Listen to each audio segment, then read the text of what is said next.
जय हिंद साथियों, स्वागत है आपका self study classes with Sumit Jain YouTube channel और दोस्तों ऐप में। दोस्तों बहुत सारे स्टूडेंट को ऐप डाउनलोड नहीं करते बन रहा है या फिर कर भी लिया है तो कोर्स भी नहीं देख पा रहे हैं। तो मैं आज उनको बता दूं कि ये जो सेल्फ स्टडी क्लासेस इस प्रकार से जब आप प्ले स्टोर से करते हैं तो ये आपका वेल जो है आइकन उसमें लगा हुआ है ना। तो इस प्रकार से सेल्फ स्टडी क्लासेस आपको सर्च करना है और ऐसे आइकन में आपको ऐप मिलने वाला है। ठीक है, तो दोस्तों हम देखें कि प्ले स्टोर में आपको इस प्रकार से दिखेगा ये सेल्फ स्टडी क्लासेस। ठीक है, ये प्ले स्टोर में आपको सेल्फ स्टडी क्लासेस का ऐप दिखने वाला है। ठीक है, ये इमेज उसमें डली है, ये आइकन, ये लोगो उसमें डला है। ठीक है, अब दोस्तों इसको इंस्टॉल करना है, यहां से आप इंस्टॉल करेंगे। ठीक है, अब इंस्टॉल करेंगे तो वहां पर आपको नंबर मांगेगा, जीमेल नंबर मांगेगा, तो आपको ओटीपी आएगा, तो आप रजिस्टर करके आगे बढ़ेंगे। ठीक, तो सभी लोग वीडियो को लाइक कर दें और वीडियो को शेयर भी करना है। मोस्ट इंपॉर्टेंट प्रश्नों पर चर्चा करेंगे, बहुत ही बढ़िया ये प्रश्न होंगे। ठीक है, चलिए तो स्टार्ट करेंगे। आज हिंदी साहित्य में सभी लोगों को फटाफट उत्तर बताना है और जो भी साथी अभी तक चैनल को सब्सक्राइब नहीं कर पाए हैं वो सब्सक्राइब कर लें। ठीक है, और दोस्तों जो अपना यूट्यूब चैनल है इसको क्या मिल गया है, अब ज्वाइन बटन भी अपन को प्राप्त हो गया है। ठीक है, तो जो भी ज्वाइन करना चाहते हैं वो ज्वाइन कर सकते हैं, चैनल को सपोर्ट कर सकते हैं। ठीक है, हिंदी साहित्य यूट्यूब चैनल आपको सब्सक्राइब करके बेल आइकन को जरूर दबाना है। ठीक है, तो स्टार्ट करेंगे आज का ये वीडियो। आज का जो आपका पहला प्रश्न है दोस्तों कि भारतीय आर्य भाषाओं के विकास के कितने चरण हैं। चरण बताना है, कितने चरण हैं, 2 चरण हैं, 3 चरण हैं, 4 चरण हैं या फिर 5 चरण हैं, ये चरण आपको बताना है। तब आपका राइट आंसर क्या हो जाएगा, भारतीय आर्य भाषाओं के विकास के कितने चरण हैं। अगर आपसे बन रहा है तो उत्तर जरूर बताएं और उत्तर आपका होगा दोस्तों कितने चरण हैं। भारतीय आर्य भाषाओं के जो चरण हैं वो है 3 चरण। कितने हैं, 3, यानी कि आपका बिल्कुल सही आंसर हो जाएगा बी नंबर। बी नंबर जिन्होंने बताया उनका आंसर बिल्कुल सही है। अगला क्वेश्चन देख लो, किस विद्वान ने प्राकृत को मीठी तथा संस्कृत को कठोर कहा है। ये बहुत ही बढ़िया प्रश्न है, कई बार पूछा गया है। किस विद्वान ने प्राकृत को मीठी और संस्कृत को कठोर कहा है, जबकि है ना, तो ये जो संस्कृत को कठोर कहा है, ये संस्कृत को कठोर किसने कहा है, राजशेखर ने कहा है, भरत मुनि ने कहा है, वामन ने कहा है या फिर स्वयंभू ने कहा है। तो किसने कहा है, तो अधिकांश लोगों ने प्रश्न क्रमांक 2 का जो उत्तर बता दिया है कि राजशेखर, है ना, राजशेखर साहब हैं, इन्होंने क्या कहा कि प्राकृत को मीठी है और संस्कृत को कठोर है। अब एक चीज बताना दोस्तों, जिसका राज चल रहा है, जिसका राज चल रहा है वो किसी को कुछ भी बता सकता है। बोले हमें तो प्राकृत मीठी लगती है और संस्कृत कठोर कहता है, क्योंकि राज चल रहा है इनका। तो राजशेखर, ठीक है, राजशेखर आपका बिल्कुल सही होगा। अपभ्रंश में राम काव्य के प्रथम कवि कौन है। अपभ्रंश में राम काव्य के प्रथम कवि बताना है कौन है, ये चीज बतानी है। 4 विकल्प आपके सामने हैं, 4 में से आपको चयन करना है दोस्तों। और मैं आपको बता दूं कि जो यहाँ पर एक विकल्प देवसेन दिया है, ये देवसेन साहब की रचना है कौन सी, श्राप का 4, है ना, श्राप का 4 है। इसका रचना काल क्या है, 933 ईस्वी है। हिंदी का प्रथम ग्रंथ है, हिंदी की प्रथम रचना है श्राप का 4। ठीक है, देवसेन की है। पुष्पदंत को अभिमान मेरु कहा जाता है, आप सभी को पता है पुष्पदंत को क्या कहा जाता है, अभिमान मेरु। इनका एक ग्रंथ है दोस्तों महापुराण, इनका एक ग्रंथ कौन सा है, महापुराण है, जिसमें 63 सलाका पुरुषों की चर्चा की गई है महापुराण में। ठीक है, और रामसिंह की एक रचना है दोस्तों पाहुड़ दोहा। कौन सी है, पाहुड़ दोहा। हमने याद की थी कि राम कहाँ गए थे, पहाड़ गए थे, बन गए थे, तो ये पाहुड़ दोहा किसकी होगी, रामसिंह की होगी। लेकिन राम काव्य के जो प्रथम कवि माने जाते हैं वो कौन माने जाते हैं, स्वयंभू माने जाते हैं। ठीक है, तो आपका उत्तर क्या हो जाएगा, विकल्प नंबर 1, है ना। और मैंने आपको कई बार बताया है कि जो स्वयंभू है दोस्तों, इन स्वयंभू को राम कुमार वर्मा ने हिंदी का प्रथम कवि माना है। ठीक है, ये चीज भी आपको पता होनी चाहिए, राम कुमार वर्मा ने। और राउलवेल इनकी रचना है, राउलवेल रचना है स्वयंभू की। राउलवेल तो रोड़ा कवि की, राउलवेल तो रोड़ा कवि की है। इनकी है कौन सी है, राम काव्य पर आधारित स्वयंभू की आपको बताना है। राहुल बेल तो रोड़ा कवि की है, स्वयंभू की राम काव्य पर आधारित जो रचना है वो आपको ही बताना है ना। मुझे क्या नहीं हो रहा है, याद नहीं आ रहा है वो। अगला बताना हिंदी में हिंदी साहित्य का इतिहास सबसे पहले किसने लिखा। हिंदी में हिंदी साहित्य का इतिहास बताना है। जल्दी बताओ, हिंदी में हिंदी साहित्य। अब यहाँ पर कंफ्यूज नहीं होना, बहुत सारे लोग कंफ्यूज होकर गलत क्वेश्चन कर देते हैं। क्या करते हैं, हिंदी में हिंदी साहित्य आप बोल देते हो कि हिंदी साहित्य का सबसे पहले इतिहास किसने लिखा, तो आप लगा देते हो गारसादा तासी। लेकिन बात यहाँ पर होती है दोस्तों, हिंदी में हिंदी साहित्य का, हिंदी भाषा में हिंदी साहित्य का इतिहास सबसे पहले लिखा है शिवसेन सेंगर ने। गारसादा तासी ये फ्रेंच विद्वान थे, तो इन्होंने फ्रेंच भाषा में लिखा है। हाँ, पयुम चरियू, वेरी गुड प्रदीप जी, पयुम चरियू रचना है इनकी राम काव्य पर आधारित स्वयंभू जी की, वेरी गुड पयुम चरियू, ठीक है। और हिंदी साहित्य का इतिहास सबसे पहले हिंदी में लिखा शिवसेन सेंगर ने, सबसे पहले हिंदी साहित्य का इतिहास लिखा गारसादा तासी ने, सबसे पहले हिंदी साहित्य में काल विभाजन का प्रयोग किया गया तो the modern vernacular literature of Hindustan, जो कि ग्रियर्सन की कृति है। और रामचंद्र शुक्ल की अगर बात करें तो इनका हिंदी साहित्य का इतिहास एक बृहद ग्रंथ है, जो कि हिंदी शब्द सागर की भूमिका में 1929 में प्रकाशित हुआ था, रामचंद्र शुक्ल जी का, ठीक है। तो ये फैक्ट आपको क्लियर होते जाएं। हिंदी साहित्य का आधा इतिहास किसने लिखा, मैंने कई बार आपको याद करवाया है दोस्तों। कैसे याद करवाया कि आधा जो है, आधा सुमन, आधा कुसुम, आधा फूल किसी को नहीं दिया जाता है ना, किसी को नहीं दिया जाता ना। तो आधा इतिहास कौन लिखेगा, आधा, बोले सर आधा किसी को नहीं दिया जाता, क्या, फूल, सुमन, कुसुम, है ना, ये सभी पर्यायवाची हैं, तो ये सुमन राजे ने लिखा है ना। और दोस्तों हिंदी साहित्य का दूसरा इतिहास किसने लिख दिया, बच्चन सिंह ने लिख दिया। मैंने आपको याद करवाया था, बोले हिंदी साहित्य का दूसरा इतिहास लिखो, तो बोले दूसरा इतिहास कैसे लिखें, ये बच्चन का काम थोड़ी है, ये बच्चन का काम नहीं है, बच्चों का काम नहीं है दूसरा इतिहास लिखना। और रामचंद्र शुक्ल का तो पता ही है, राम कुमार वर्मा ने हिंदी साहित्य का आलोचनात्मक इतिहास लिखा, ठीक है। और सुमन राजे ने हिंदी साहित्य का आधा इतिहास लिखा। तो ये चीज भी आपको क्लियर हो गई। अगला आपको बताना दोस्तों, रीतिकाल को अंधकार काल किसने कह दिया, अंधकार काल। मिश्र बंधुओं ने क्या कहा है, त्रिलोचन ने क्या कहा है, मिश्र बंधुओं ने आपको पता है इन्होंने क्या कह दिया, अलंकृत काल, है ना। क्या कह दिया, मिश्र बंधुओं ने क्या कह दिया, त्रिलोचन ने तो आपको बताना है दोस्तों, अंधकार काल जो कहा है वो किसने कहा है।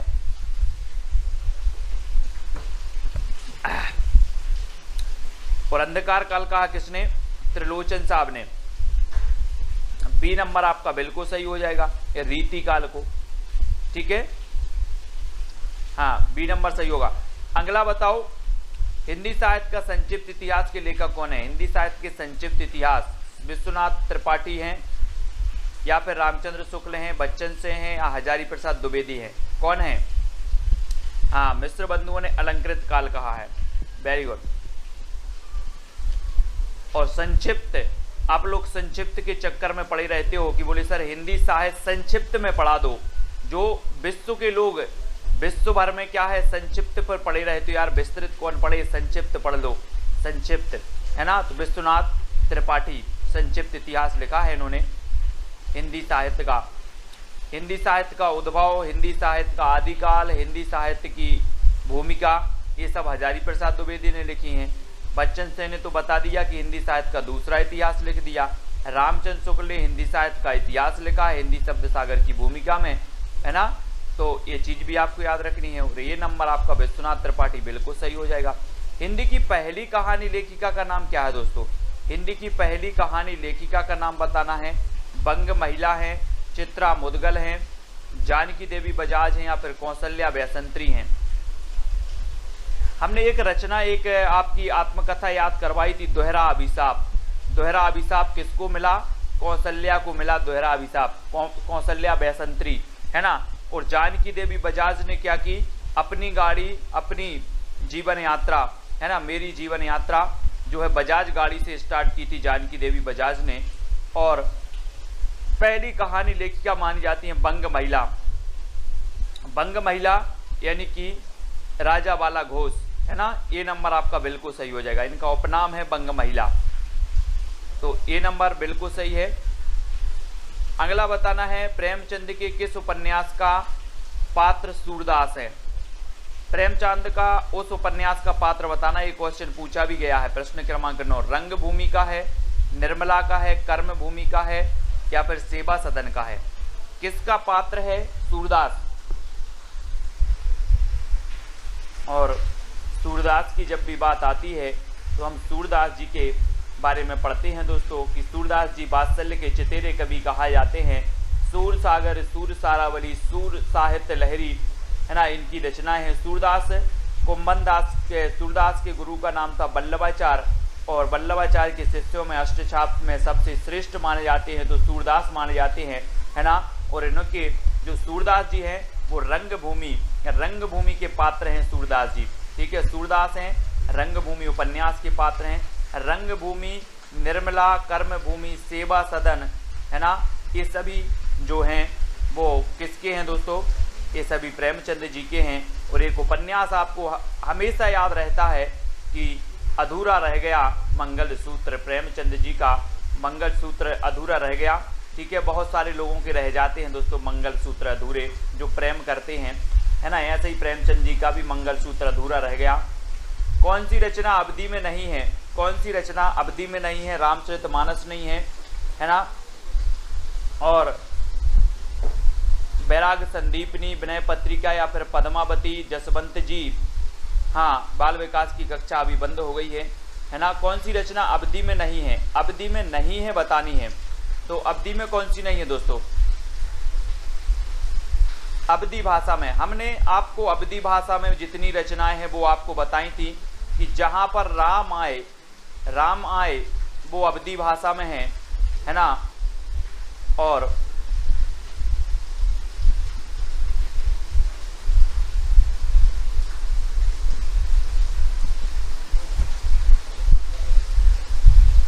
तो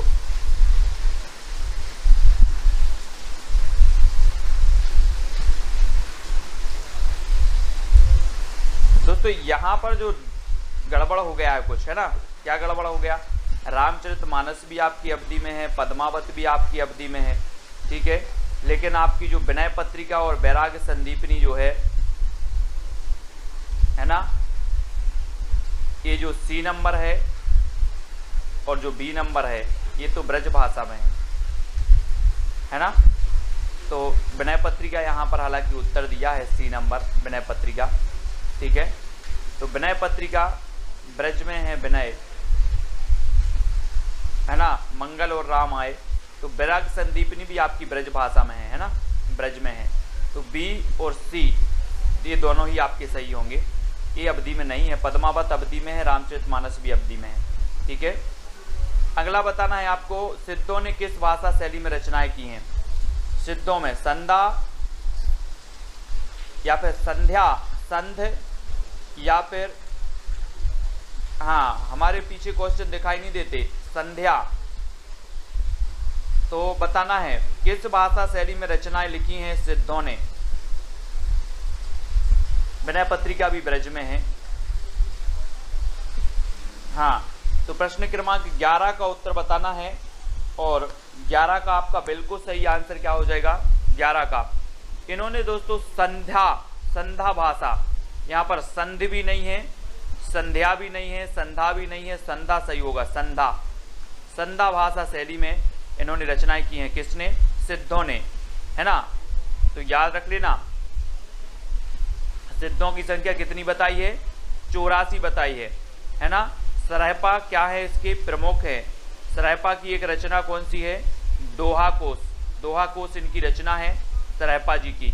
और सरायपा को राहुल जी ने, यानी कि राहुल सांकृत्यायन ने हिंदी का प्रथम कवि माना है ना। तो ये चीज भी याद रखनी है सिद्धों में। डॉक्टर रामकुमार वर्मा ने संधि काल का समय क्या माना है। जी हाँ दोस्तों, बढ़िया ही प्रश्न है। रामकुमार वर्मा के बारे में मैं आपको हमेशा बताता हूँ कि रामकुमार वर्मा ने हिंदी साहित्य का आलोचनात्मक इतिहास लिखा, वो भी कैसा लिखा, अधूरा लिखा, है ना। हिंदी साहित्य का जो आलोचनात्मक इतिहास है ये अधूरा है दोस्तों, इसमें केवल भक्ति काल तक ही वर्णन मिलता है आलोचनात्मक इतिहास में, है ना। लेकिन जो राम कुमार वर्मा हैं इन्होंने संधि काल का जो समय माना वो क्या मान लिया, संधि काल का। प्रश्न क्रमांक 12 का आंसर बताना है दोस्तों, और आपका बिल्कुल सही आंसर होगा 750 से 1000 का जो काल है इन्होंने संधि काल माना, और संधि काल के बाद इन्होंने चारण काल माना, चारण है ना, चारण काल। तो आपको याद रख लेना है, हिंदी साहित्य के आदि काल को चारण काल किसने कहा है, ऐसा क्वेश्चन आता है तो चारण काल अपने ग्रियर्सन साहब ने भी कहा है और इन्हीं राम कुमार वर्मा जी ने भी कहा है। 750 से 1000 का काल इन्होंने संधि काल माना है राम कुमार वर्मा जी ने, ठीक है। तो ये नंबर आपका बिल्कुल सही हो जाएगा, ठीक है। अगला क्वेश्चन देख लो, हिंदी साहित्य के प्रारंभिक काल को जय काल किसने कहा, जय है ना, जय काल बताना है किसने कहा, रमाशंकर शुक्ल रसाल ने, महावीर प्रसाद द्विवेदी ने, मोहन अवस्थी ने या ग्रियर्सन ने। तो जय काल बताना है दोस्तों, किसने कहा ये जय काल। यहाँ पर अगर हम बात करें कि महावीर प्रसाद द्विवेदी ने तो बीज वपन काल कह दिया है ना, रमाशंकर शुक्ल रसाल ने तो दोस्तों क्या कह दिया, रमाशंकर शुक्ल रसाल ने क्या कह दिया, क्या कह दिया है ना, राम और शंकर की क्या हो, जय हो, जय हो, है ना। और यहाँ ये चीज याद रखनी है, जय काल, जय किसकी हो, राम की और शंकर की। तो आपका जय काल किसने कहा, रमाशंकर शुक्ल रसाल ने। मोहन अवस्थी, और अवस्थी से अवस्था हो जाएगा दोस्तों, अवस्थी से अवस्था। और जब आपकी अवस्था, जितने लोग देख रहे हैं सभी की अवस्था अगर बुढ़ापे की आ जाए तो लाठी का आधार ले लेना। इस प्रकार से जो लाठी होती ना, लाठी का आधार ले लेना। तो आधार काल कहा मोहन अवस्थी ने, है ना। बोले सर अवस्था हो गई है मेरी, अब मैं लाठी के आधार पर चलता हूँ, आधार। तो अवस्था हो गई तो आधार लेना है, ठीक है। तो आधार काल इन्होंने कहा है मोहन अवस्थी जी ने, याद रखना है। अगला क्वेश्चन बताना है, घोटन रचना का संबंध किस विधा से है, घोटन, घोटन होने लगी किस विधा, आत्मकथा, रेखा चित्र, कहानी या फिर उपन्यास से। तो आत्मकथा भी आपने पढ़ी है, हिंदी की प्रथम आत्मकथा हम पढ़ते अर्धकथानक, अर्धकथानक बनारसी दास जैन की, ठीक है। और अर्धकथा हम पढ़ते हैं नगेंद्र की आत्मकथा, है ना। आत्मकथा हम नगेंद्र की पढ़ते हैं, अर्धकथा, और अर्धकथानक हम पढ़ लेते हैं किसकी, अर्धकथानक बनारसी दास जैन की, है ना। तो ये चीज भी आपको याद रखनी है।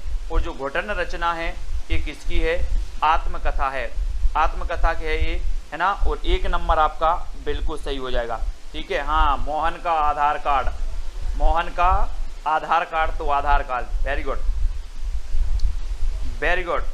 ओम प्रकाश वाल्मीकि, है ना, ओम प्रकाश वाल्मीकि, वाल्मीकि है, ये नंबर आपका बिल्कुल सही हो जाएगा, वेरी गुड। परवेज कुरैशी जी, ये ओम प्रकाश वाल्मीकि की क्या है, आत्मकथा है ना, घोटन। अगला देखो, गर्दिश के दिन, बहुत ही कई बार मैंने आपको बताया है कि ये गर्दिश के दिन ये आत्मकथा है, किसकी है, कितने पाकिस्तान, आपको पता है कितने पाकिस्तान एक रचना लिखी है, किसने लिखी है, किसने लिखी, कितने पाकिस्तान, कितने पाकिस्तान मैंने आपको याद करवाया था। बोले सर पाकिस्तान कितने हैं,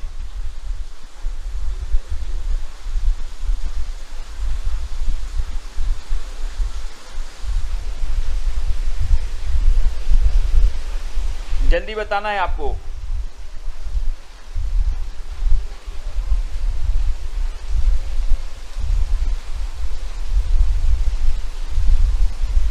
गर्दिश के दिन आत्मकथा बताना है।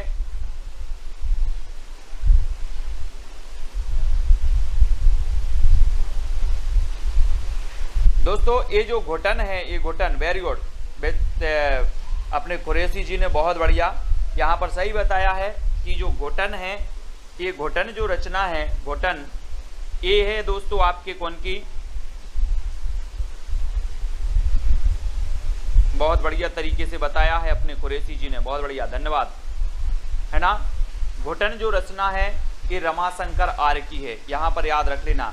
आत्मकथा है ये किसकी है, रमाशंकर आर्य, है ना, ये रमाशंकर आर्य की है घोटन, है ना, इसको याद रखेंगे। और जो हमने बताई थी कि जो घुटन वाल्मीकि है, जूठन है ना, जूठन वाल्मीकि साहब की है। जूठन जो है, जूठन वाल्मीकि आत्मकथा है, और ये घुटन जो आत्मकथा है रमाशंकर आर्य की है। ठीक है, ये चीज़ याद रखनी, रमाशंकर आर्य की है ना। हाँ, वेरी गुड, तो इसको याद रखेंगे। और गर्दिश के दिन ये कमलेश्वर जी की है, कमलेश्वर जी। बनारसी दास जी की अर्ध कथानक है ना। और जानकी देवी बजाज की मेरी जीवन यात्रा और मेरी जीवन यात्रा, इन दोनों की ही है। ठीक है, हाँ ठीक है, तो इनको याद रखेंगे। जानकी देवी बजाज की मेरी जीवन यात्रा और राहुल सांकृत्यायन की भी मेरी जीवन यात्रा, इन दोनों की भी याद रखेंगे। ठीक है, बहुत बढ़िया। अगला देखो, पुष्टि मार्ग के प्रवर्तक माने जाते हैं तो कौन माने जाते हैं? वल्लभाचार्य, रामानंद, विट्ठलनाथ और रामानुज। ये जल्दी से बताना है दोस्तों। पुष्टि मार्ग के प्रवर्तक माने जाते हैं तो कौन माने जाते हैं? कोई बात नहीं, देखो जब कोई क्वेश्चन गलत होता है और जब क्वेश्चन को आप गलत से सही करते हो तो वो चीज़ आप कभी नहीं भूल सकते। जो क्वेश्चन आपका गलत हुआ है और गलत को आप सही करते हो, वो क्वेश्चन आपके माइंड में बैठ जाता है, अब आप कभी नहीं भूलोगे। घुटन किसकी है? रमाशंकर आर्य की। जूठन किसकी है? ओम प्रकाश वाल्मीकि की, है ना। तो होना चाहिए, गलत भी होना चाहिए। ठीक है,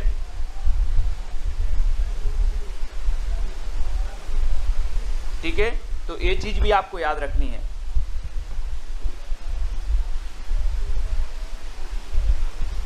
फिर अगला क्वेश्चन आपको बताना, पुष्टि मार्ग के जो प्रवर्तक हैं वो कौन है? पुष्टि मार्ग के प्रवर्तक दोस्तों,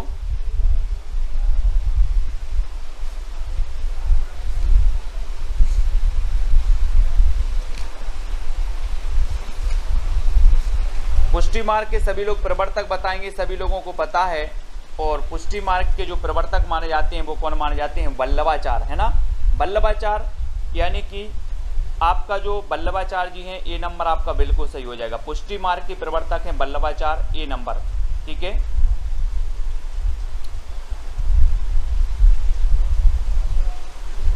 ना। अष्टचाप की स्थापना की थी 1565 में।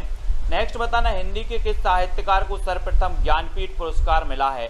मैंने ज्ञानपीठ पुरस्कार से संबंधित जो रचनाएं हैं वो सारी करवाई हैं, ज्ञानपीठ पुरस्कार से संबंधित, है ना।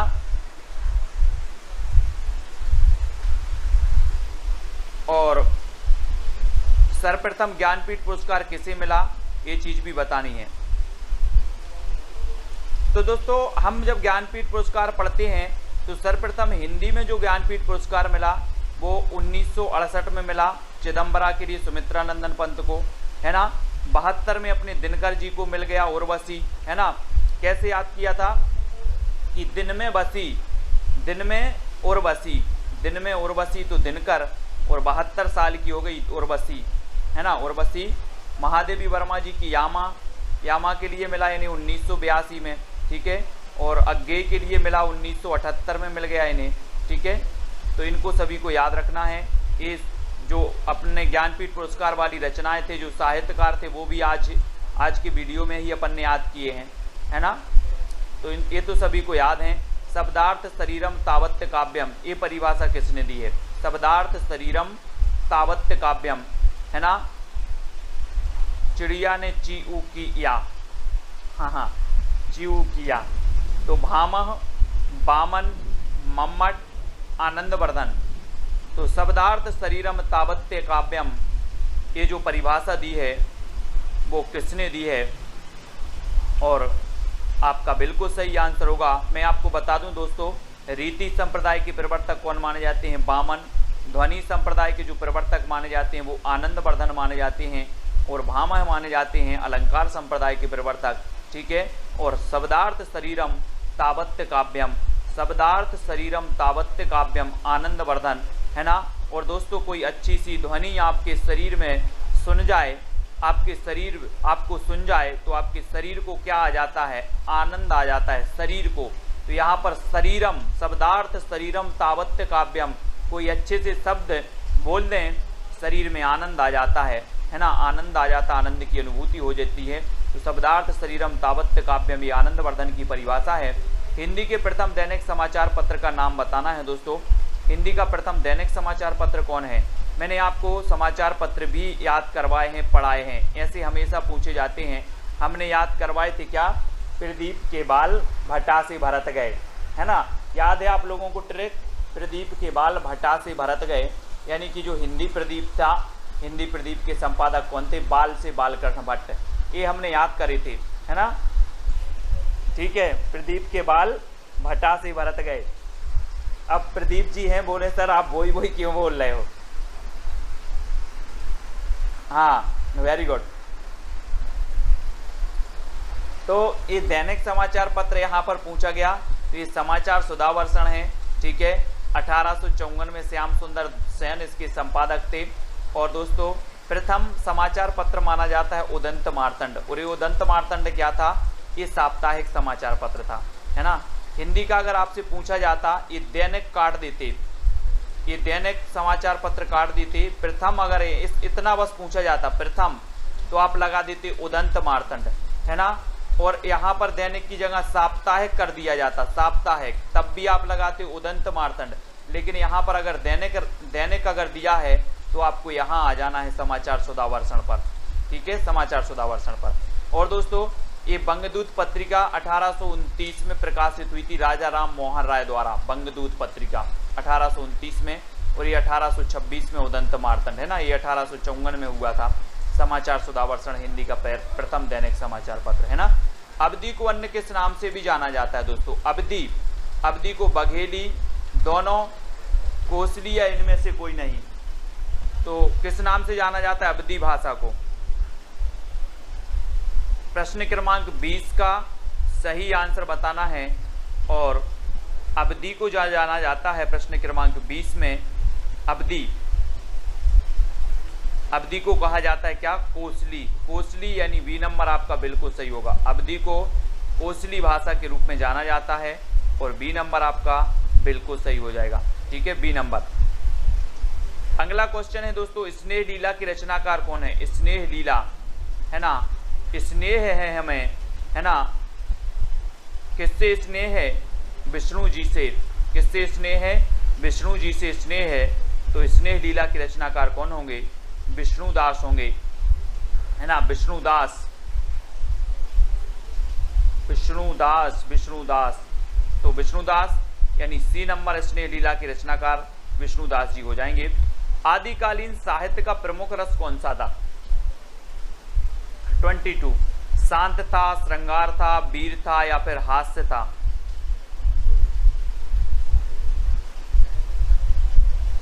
आदिकालीन साहित्य का प्रमुख रस कौन सा था। दोस्तों आपने पता है कि रामचंद्र शुक्ल ने 12 रचनाओं के आधार पर इस आदिकाल का नाम रख दिया वीर गाथा काल, है ना, वीर गाथा काल रख दिया। 12 रचनाओं को प्रामाणिकता का आधार माना, और वीर रस का जो इसमें प्रधान था, और आश्रय कवि हुआ करते थे, मतलब जो है विभिन्न प्रकार के जो आश्रित राजाओं के आश्रित थे उनकी यशोगान का वर्णन करते थे। तो पूर्ण रूप से इन ग्रंथों को प्रामाणिक नहीं माना गया। ठीक है, अगला आपको बताना है निम्न में से कौन सा मनोविश्लेषणवादी कवि माना जाता है। मनोविश्लेषणवादी, ये क्वेश्चन कई बार पूछा गया है दोस्तों, मनोविश्लेषणवादी। यहाँ आप लोग कंफ्यूज होते हो। देखो मनोविश्लेषणवादी कवि माने जाते हैं कौन कौन, जैनेन्द्र कुमार माने जाते हैं, ईलाचंद्र जोशी माने जाते हैं, अज्ञेय माने जाते हैं, ये तीनों ही माने जाते हैं दोस्तों। और एक और माने जाते हैं, अगर किसी को पता हो तो बता देना, कमेंट में बता देना, है ना। एक और माने जाते हैं, कौन माने जाते हैं, मनोविश्लेषणवादी। ये क्वेश्चन कई बार पूछे गए, अज्ञेय, जैनेन्द्र और ईलाचंद्र जोशी, ये मनोविश्लेषणवादी कवि हैं। यानी आपका उत्तर क्या हो जाएगा, डी नंबर हो जाएगा। ये क्वेश्चन बनता ही है। ठीक है,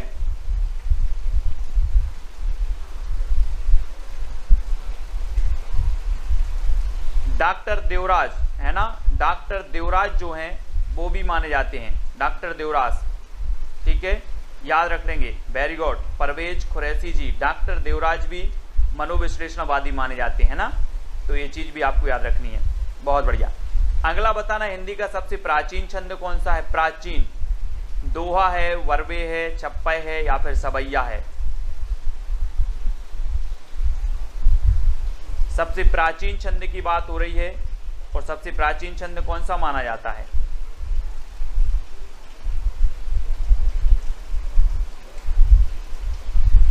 तब आपका बिल्कुल सही आंसर होगा दोस्तों कि छंद माना जाता है प्राचीन दोहा, दोहा माना जाता है, यानी कि ए नंबर आपका दोहा बिल्कुल सही हो जाएगा। ठीक है, दोहा प्राचीन छंद है और दोहा में आप पढ़ते हैं ना 13-11।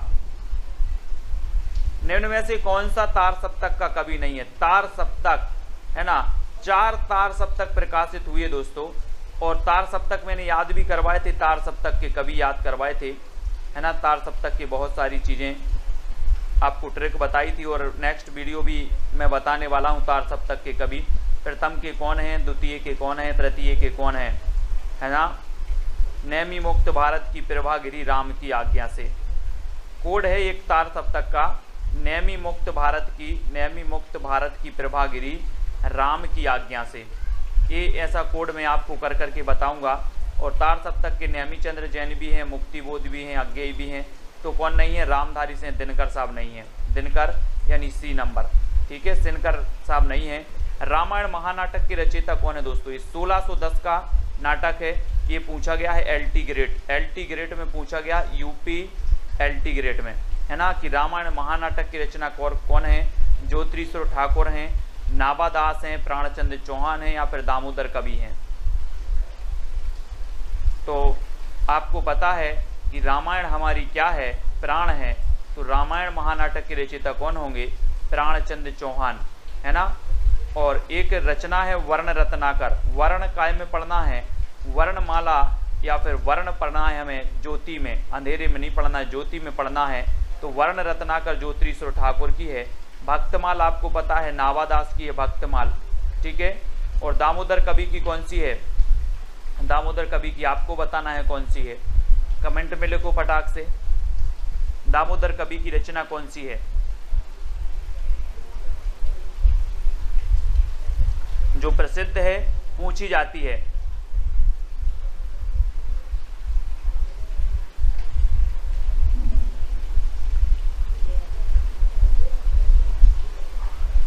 जल्दी से बताओ कौन सी है दामोदर कवि की रचना, कमेंट में आपको लिख देना है। और अगले प्रश्न की ओर बढ़ जाते हैं। अगला है दोस्तों, कबीर की भाषा को सादुक्कड़ी किसने कहा है? सादुक्कड़ी, हाँ वेरी गुड परवेज जी। उक्ति व्यक्ति प्रकरण, है ना, उक्ति व्यक्ति प्रकरण, उक्ति व्यक्ति प्रकरण किसकी है? दामोदर, पंडित दामोदर शर्मा की है। ठीक है, वेरी गुड, उक्ति व्यक्ति प्रकरण है ना, SG राकेश जी। अब सादुक्कड़ी, कबीर की भाषा को सादुक्कड़ी किसने कहा? सादुक्कड़ी, सादुक्कड़ी बताना है। एक दोस्तों आपने पढ़ा था पंचमेल खिचड़ी, पंचमेल खिचड़ी। बोले दोस्तों जब पंचमेल खिचड़ी बनेगी तो पंचमेल खिचड़ी विभिन्न प्रकार के मेल किया जाएगा, तो ये कैसी होगी? सुंदर होगी। कैसी होगी? सुंदर होगी। तो श्याम सुंदर ने कहा था, क्या कहा था? पंचमेल खिचड़ी कहा था। लेकिन सादुक्कड़ी किसने कहा था? तो सादुक्कड़ी कहा था किसने? शुक्ल जी ने, है ना, शुक्ल जी ने। और हजारी प्रसाद द्विवेदी ने क्या कहा था? वाणी का डिक्टेटर, कबीर को वाणी का डिक्टेटर कहा द्विवेदी जी ने, है ना। रामचंद्र शुक्ल जी ने सादुक्कड़ी कहा, पंचमेल खिचड़ी कहा श्याम सुंदर ने। ठीक है, श्याम सुंदर। तो कबीर की भाषा को फिर पूछ लिया गया पंचमेल खिचड़ी। तो पंचमेल खिचड़ी कैसी होगी? कैसी होगी पंचमेल खिचड़ी? सुंदर होगी, सुंदर, है ना। बोले सर बहुत सुंदर खिचड़ी थी पंचमेल खिचड़ी, है ना। तो श्याम सुंदर दास, बाबू श्याम सुंदर दास ने कह दिया कि ये जो कबीर दास की भाषा है ये तो पंचमेल खिचड़ी है, पंचमेल खिचड़ी। ठीक है, कौन द्विवेदी युग का कवि नहीं है दोस्तों? द्विवेदी युग का कवि कौन नहीं है? वियोगी हरि नहीं है, मैत्रीशरण गुप्त नहीं है, अंबिका दत्त व्यास हैं, या रामनरेश त्रिपाठी नहीं है, बताना है। द्विवेदी युग के आपको पता है कि जो द्विवेदी युग है दोस्तों ये महावीर प्रसाद द्विवेदी जी के नाम पर इस युग का नाम पड़ गया द्विवेदी युग, है ना। और जब महावीर प्रसाद द्विवेदी की बात आती है तो ये 1903 में बन गए सरस्वती पत्रिका के संपादक, है ना। और 1920 तक जमे रहे सरस्वती पत्रिका में, है ना।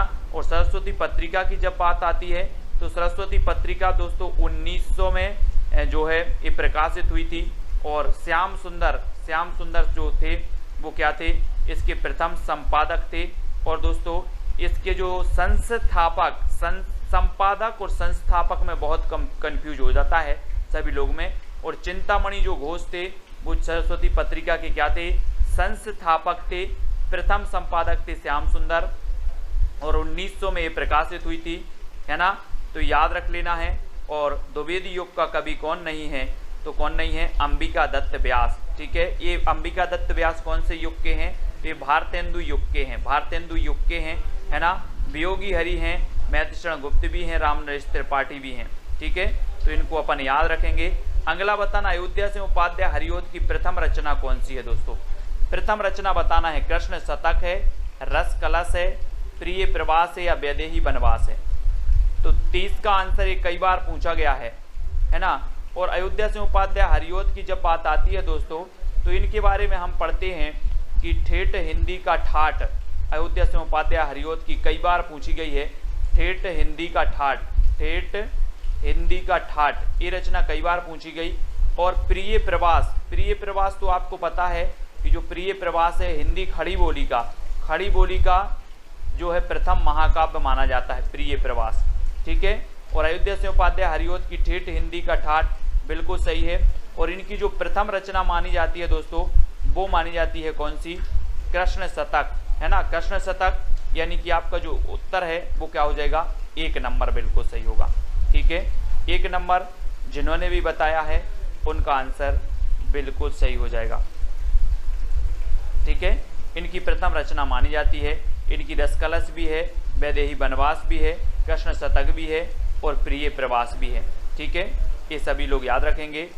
जय हिंद साथियों, स्वागत है आपका self study classes with Sumit Jain YouTube channel और दोस्तों ऐप में। दोस्तों बहुत सारे स्टूडेंट को ऐप डाउनलोड नहीं करते बन रहा है, या फिर कर भी लिया है तो कोर्स भी नहीं देख पा रहे हैं। तो मैं आज उनको बता दूं कि ये जो सेल्फ स्टडी क्लासेस इस प्रकार से जब आप प्ले स्टोर से करते हैं तो ये आपका वेल जो है आइकन उसमें लगा हुआ है ना। तो इस प्रकार से सेल्फ स्टडी क्लासेस आपको सर्च करना है और ऐसे आइकन में आपको ऐप मिलने वाला है, ठीक है। तो दोस्तों हम देखें कि प्ले स्टोर में आपको इस प्रकार से दिखेगा ये सेल्फ स्टडी क्लासेस, ठीक है। ये प्ले स्टोर में आपको सेल्फ स्टडी क्लासेस का ऐप दिखने वाला है, ठीक है। ये इमेज उसमें डली है, ये आइकन, ये लोगो उसमें डला है, ठीक है। अब दोस्तों इसको इंस्टॉल करना है, यहां से आप इंस्टॉल करेंगे, ठीक है। अब इंस्टॉल करेंगे तो वहां पर आपको नंबर मांगेगा, जीमेल नंबर मांगेगा, तो आपको ओटीपी आएगा, तो आप रजिस्टर करके आगे बढ़ेंगे, ठीक।